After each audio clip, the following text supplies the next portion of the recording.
Bienvenue sur La Voix du Livre. Abonnez-vous, likez et commentez pour soutenir la chaîne. Vous pouvez aussi nous aider via le lien dans la description. Bonne écoute. Conte 7. L'esprit du château d'Egmont.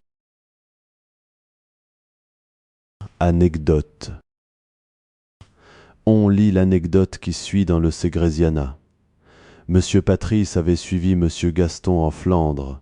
Il logea dans le château d'Egmont. L'heure du dîner étant venue, et étant sorti de sa chambre pour se rendre au lieu où il mangeait, il s'arrêta en passant à la porte d'un officier de ses amis pour le prendre avec lui.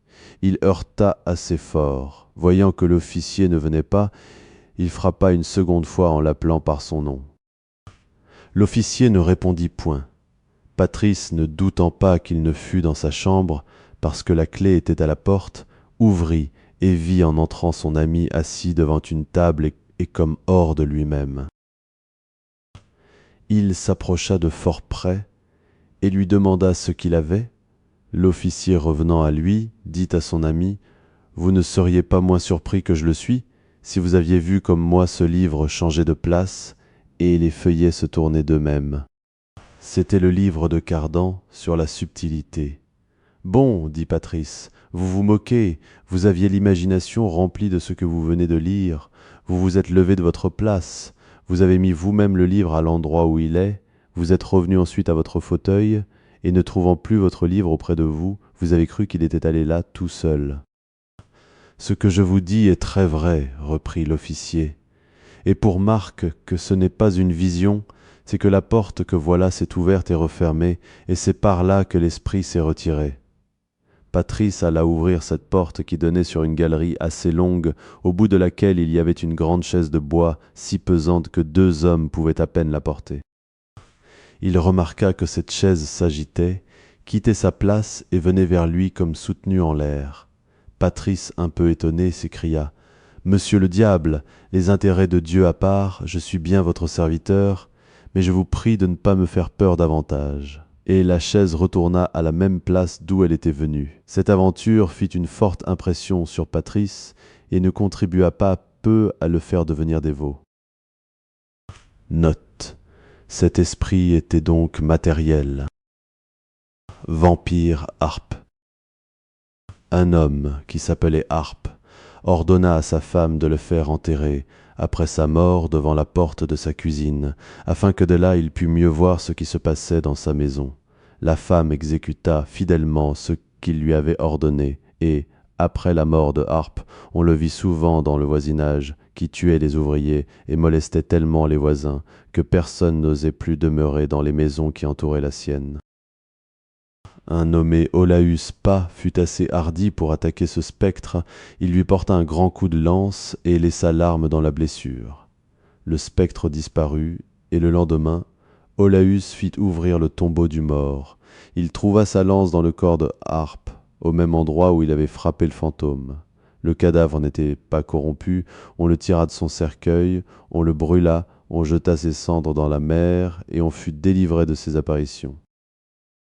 Histoire d'une apparition de démons et de spectres en 1609. Un gentilhomme de Silésie avait invité à un grand dîner quelques amis qui s'excusèrent au moment du repas.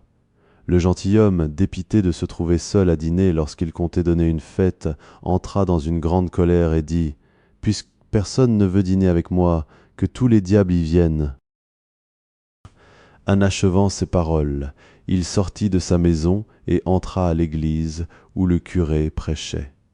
Pendant qu'il écoutait le sermon, des hommes à cheval, noirs comme des nègres et richement habillés, entrèrent dans la cour de sa maison et dirent à ses valets d'aller l'avertir que ses hôtes étaient venus. Un valet tout effrayé courut à l'église et raconta à son maître ce qui se passait. Le gentilhomme stupéfait demanda avis au curé qui finissait son sermon. Le curé se transporta sans délibérer dans la cour de la maison où venaient d'entrer les hommes noirs. Il ordonna qu'on fît sortir toute la famille hors du logis, ce qu'on exécuta si précipitamment qu'on laissa dans la maison un petit enfant qui dormait dans son berceau. Ces hôtes infernaux commencèrent dès lors à remuer les tables, à hurler, à regarder par les fenêtres en forme d'ours, de loups, de chats, d'hommes terribles, tenant en leurs mains des verres pleins de vin, des poissons, de la chair bouillie et rôtie. Pendant que les voisins, le curé et un grand nombre d'assistants contemplaient avec frayeur un tel spectacle, le pauvre gentilhomme commença à crier « Hélas, où est mon pauvre enfant ?» Il avait encore le dernier mot à la bouche lorsqu'un de ces hommes noirs apporta l'enfant à la fenêtre. Le gentilhomme éperdu dit à l'un de ses plus fidèles serviteurs « Mon ami, que dois-je faire ?»« Monsieur, répondit le valet, je recommanderai ma vie à Dieu. J'entrerai en son nom au logis, d'où, moyennant sa faveur et son secours, je vous rapporterai l'enfant. À la bonne heure, dit le maître, que Dieu t'accompagne, t'assiste et te fortifie. Le serviteur, ayant reçu la bénédiction de son maître, du curé et des autres gens de bien qui l'accompagnaient, entra au logis, et s'étant recommandé à Dieu, il ouvrit la porte de la salle où étaient ses hôtes ténébreux. Tous ces monstres d'horribles formes, les uns debout, les autres assis, quelques-uns se promenant, d'autres rampant sur le plancher, accoururent vers lui et lui crièrent « Oui, oui, que viens-tu faire céans ?» Le serviteur, plein d'effroi et néanmoins fortifié de Dieu, s'adressa au malin qui tenait l'enfant et lui dit « Ça, donne-moi cet enfant. »« Non pas, répondit l'autre, il est à moi. Va dire à ton maître qu'il vienne le recevoir. » Le serviteur insiste et dit « Je fais mon devoir, ainsi au nom et par l'assistance de Jésus-Christ, je t'arrache cet enfant que je dois rendre à son père. » Disant ces mots, il saisit l'enfant, puis le serre étroitement entre ses bras. Les hommes noirs ne répondent que par des cris effroyables et par ces menaces. « Ah, méchant, ah, garnement, laisse cet enfant, autrement nous t'allons dépecer. » Mais lui, méprisant leur colère, sortit sain et sauf et remit l'enfant aux mains du gentilhomme son père. Quelques jours après, tous ses hôtes s'évanouirent, et le gentilhomme, devenu sage et bon chrétien, retourna en sa maison. Spectres qui vont en pèlerinage. Pierre d'Engelbert, qui fut depuis abbé de Cluny, ayant envoyé un de ses gens, nommé Sanche, auprès du roi d'Aragon, pour le servir à la guerre. Cet homme revint au bout de quelques années, en fort bonne santé chez son maître, mais peu de temps après son retour, il tomba malade et mourut.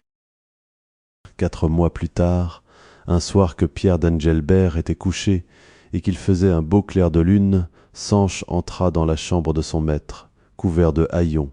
Il s'approcha de la cheminée et se mit à découvrir le feu, comme pour se chauffer ou se faire mieux distinguer. Pierre, apercevant quelqu'un, demanda qui était là. « Je suis Sanche, votre serviteur, répondit le spectre, d'une voix cassée et enrouée. Et que viens-tu faire ici ? Je vais en Castille, avec quantité d'autres gendarmes, afin d'expier le mal que nous avons fait pendant la dernière guerre, au même lieu où il a été commis. En mon particulier, j'ai pillé les ornements d'une église, et je suis condamné pour cela à y faire un pèlerinage. Vous pouvez beaucoup m'aider par vos bonnes œuvres, et madame votre épouse, qui me doit encore 8 sols du reste de mon salaire, m'obligera infiniment de les donner aux pauvres en mon nom. Puisque tu reviens de l'autre monde, donne-moi des nouvelles de Pierre de Fay, mort depuis peu de temps.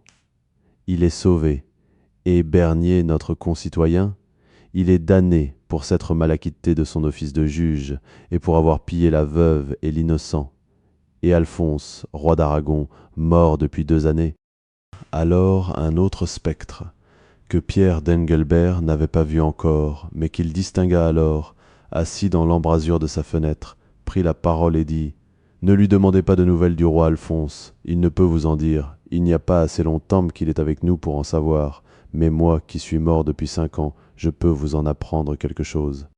Alphonse a été avec nous pendant quelque temps, mais les moines de Cluny l'en ont tiré, et je ne sais où il est à présent. » En même temps, le spectre se levant, dit à Sanche « Allons, il est temps de partir, suivons nos compagnons. » Là-dessus, Sanche renouvela ses instances à son seigneur, et les 2 fantômes sortirent.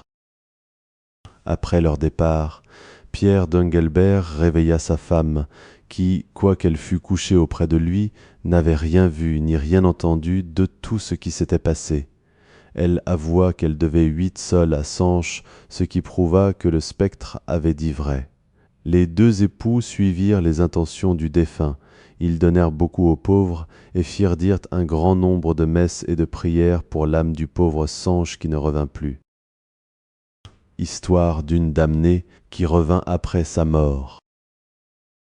Dans une ville du Pérou, une fille de 16 ans, nommée Catherine, mourut tout à coup, chargée de péchés et coupable de plusieurs sacrilèges. Du moment qu'elle eut expiré, son corps se trouva tellement infecté qu'on ne put le garder dans la maison, et qu'il fallut le mettre en plein air pour se délivrer un peu de la mauvaise odeur. Aussitôt on entendit des hurlements semblables à ceux de plusieurs chiens. Le cheval de la maison, auparavant fort doux, commença à ruer, à s'agiter, à frapper des pieds et à chercher à rompre ses liens, comme si quelqu'un l'eût tourmenté et battu violemment. Quelques moments après, un jeune homme qui était couché et qui dormait tranquillement fut tiré fortement par le bras et jeté hors de son lit. Le même jour, une servante reçut un coup de pied sur l'épaule, sans voir qui le lui donnait, et elle en garda la marque plusieurs semaines. On attribua toutes ces choses à la méchanceté de la défunte Catherine, et on se hâta de l'enterrer, dans l'espérance qu'elle ne reviendrait plus. Mais au bout de quelques jours, on entendit un grand bruit, causé par des tuiles et des briques qui se cassaient. L'esprit entra invisiblement et en plein jour dans une chambre où était la maîtresse et tous les gens de la maison. Il prit par le pied la même servante qu'il avait déjà frappée et la traîna dans la chambre à la vue de tout le monde, sans qu'on pût voir celui qui la maltraitait ainsi. Cette pauvre fille, qui semblait être la victime de la défunte, allant le lendemain prendre quelques habits dans une chambre haute, aperçut Catherine qui s'élevait sur la pointe de ses pieds pour attraper un vase posé sur une corniche. La fille se sauva aussitôt, mais le spectre s'étant emparé du vase, la poursuivit et le lui jeta avec force. La maîtresse ayant entendu le coup accourut, vit la servante toute tremblante, le vase cassé en 1000 pièces, et reçut pour sa part un coup de brique qui ne lui fit heureusement aucun mal. Le lendemain, la famille étant rassemblée, on vit un crucifix, solidement attaché contre le mur, se détacher comme si quelqu'un l'eût arraché avec violence et se briser en 3 morceaux. On prit le parti de faire exorciser l'esprit, qui continua longtemps ses méchancetés et dont on eut beaucoup de peine à se débarrasser. Conte 12. La maison enchantée. L'étant à Marseille, j'eus besoin d'aller à la Ciotat, petite ville qui n'en est éloignée que de 6 lieues. Je partis tard, je m'amusais à considérer les sites romantiques de ce beau pays. Enfin, je flânais tant que la nuit me surprit au milieu des montagnes, sans que je susse où j'étais. Je marchais au hasard depuis longtemps. Lorsque j'aperçus une lumière qui n'était qu'à quelque distance de moi, je m'y rendis, résolu de demander l'hospitalité. Je frappe. Une domestique vient m'ouvrir, accède à ma demande et m'introduit dans un salon magnifique où je trouve une dame très belle, très élégante, qui me reçoit de la meilleure grâce et m'engage à m'asseoir à son côté. Elle fait servir à souper, et pendant la soirée j'eus tout lieu de croire que je serais heureux de toute manière. L'heure du coucher étant venue, je me disposais à me mettre au lit, lorsque la perfide me pria d'attendre un instant, disant qu'elle allait bientôt revenir. Hélas, elle n'avait pas encore paru lorsque minuit sonna, heure fatale. L'horloge n'avait pas fini de faire entendre ces sons que je vis entrer dans la chambre une foule d'esprits. Les uns marchaient, les autres voltigeaient, tous paraissaient dans la plus grande joie. Jusque-là, je n'en fus pas effrayé, mais bientôt après, ils s'approchèrent de moi, et un colosse ayant une voix de stentor me dit « Malheureux, qu'es-tu venu faire ici ?